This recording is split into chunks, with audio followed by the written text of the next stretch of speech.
If you want to set overpowered, start with a confessor or the astrologer. Keepsake doesn't matter. Now keep yourself safe. Run through the stuff. Some elevator. Activate the first grace. Talk, talk, talk. Walk to the church. We will destroy this boss later on. Church bonfire. Activated. Run through the forest and ignore all enemies. Go to the gate bonfire, ignore the camp, please. Sit. Watch cutscene and get your horse. Put your horse on the quick select. Now go to the storm gate and abuse the horse. There's a golden seed on the way, make sure to collect it. Activate the bonfire. Go up this castle. Just be on the right. Because we want to use this hidden pathway which leads us to the northwest to the OP item. Just follow the path on the right. Don't make sure to not fall, of course. If it's too hard for you without map, just go to these keystones that show you where the map is and collect it so you have it easier, but it's actually not necessary, only if it's hard for you. Just keep right in this way. Ignore the wolves, they won't catch you. Then you can't get me. Activate the next grace. Now go down to the lake or swamp. Just make sure to ignore all the enemies, of course, you are pretty one-shot.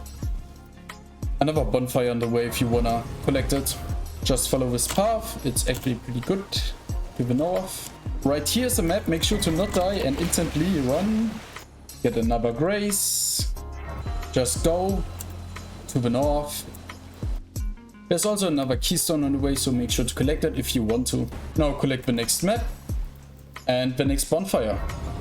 Now we want to just follow our path to the northwest. Ignore everything else. This looks like the right direction. Just keep going. We should be like right. And collect the grace. There's also a map as well. Go through this church, which is abandoned. Illusion ahead. Fuck. Next grace. Keep going and don't get hit by this magic stuff. Come on, we are near it. Yes, activate the grace and sit on it. Now we go through the castle. Keep going. Don't fight. Ignore the enemies. Just be on the main road. Still walking, and now to the left. You can get the next grace right here and go through this thing. Don't fall off and still ignore the enemies. Yeah. Go to the left, and somewhere should be a place where you can jump off. Right here. Jump off this. Easy. Now to the next one, make sure to not fall into that and use this. Come on, I want to descend. Down here is the strongest item in the game. It is indeed the Sword of Night and Flame.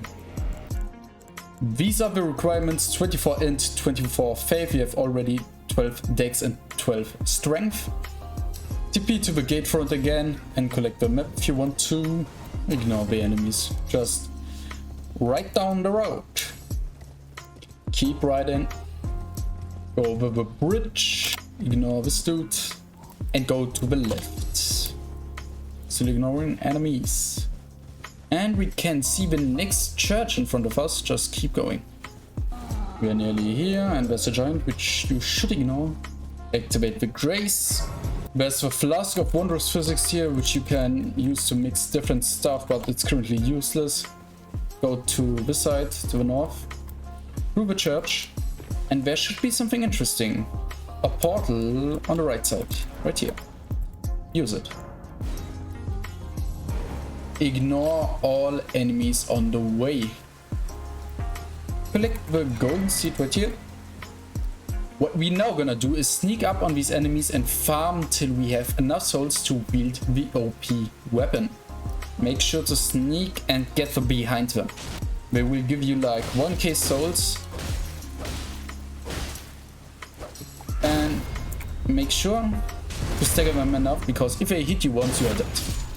You could also upgrade your weapon or farm a different sword to clear those enemies more easily, or use a completely different tactic, but now it's up to you to farm enough souls to get those stats. You can also reset the enemies, so it's much more easier. So it took me like 20 minutes to farm that shit up, so I can finally use the weapon, and let's see how good it actually is. We use the weapon arts, and yeah, it seems pretty insane. Deleted like this. This is insane. It will annihilate them. This is crazy, man. This is crazy. Good range, I must say. Hit again. Yes. Okay, it has two hitboxes, like a melee one and a range one. So if you get that one spell to the face of some enemy, it will literally one-shot them. Like this. Not completely, but yeah. It's +0 by the way, so this weapon can be absolute sanity. I like the flame one more, because I'm more of a pyromancer, I mean. Look at this, it's satisfying. And it still has decent base damage, and this thing should be something for you if you are a mage or a faith build user. This is good stuff. Yeah, as you could see, this weapon is complete insanity, and I hope you liked it. I hope you could follow along this guide well, and I see you next time.